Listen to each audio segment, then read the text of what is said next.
Made in China yan. Nasa 30,000 pesos ang presyo ng smart LED TV na ito na ibinebenta sa isang warehouse sa Plaridel, Bulacan. Mura sana pero naharang siya ng DTI. Ang dahilan? Ito po, walang ICC. Hindi ito pasado sa product standard at import commodity clearance ng bansa. ICC tsaka OPS mark nagpapatunay na safe, good quality yung produkto at nakakasiguro tayo na hindi makakaperwisyo sa buhay, sa mga gamit natin. May pamantayan ng DTI para masabing ligtas ang isang produkto. Mataas ang kalidad, ligtas na gamitin, nakamarka ang pangalan ng produkto, gumawa at address nito, mga sangkap, instructions sa paggamit at packaging. Inilalagay ang PS mark sa mga kahon ng bawat produkto at ICC sticker naman sa mismong produkto. Wala nito ang mga produktong nakita sa warehouse sa Plaridel.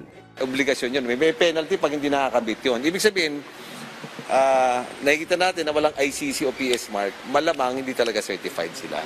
Imported mula sa China at Korea ang mga nakitang substandard na produkto.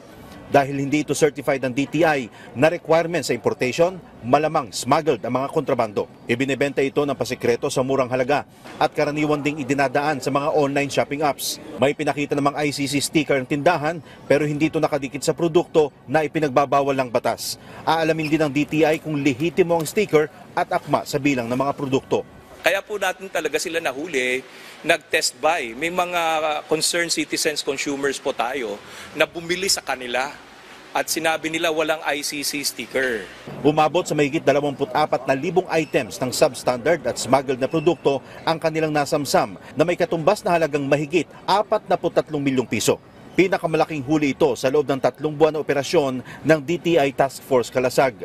Layunin ng task force na malambat ang mga nagbebenta ng ilegal na produkto at masiguro ang kaligtasan ng mga consumer. Pwede rin makibahagi ang kahit na sino rito. Hindi, ito po yung ICC verification system. App po ito, downloadable kahit po ordinary consumer.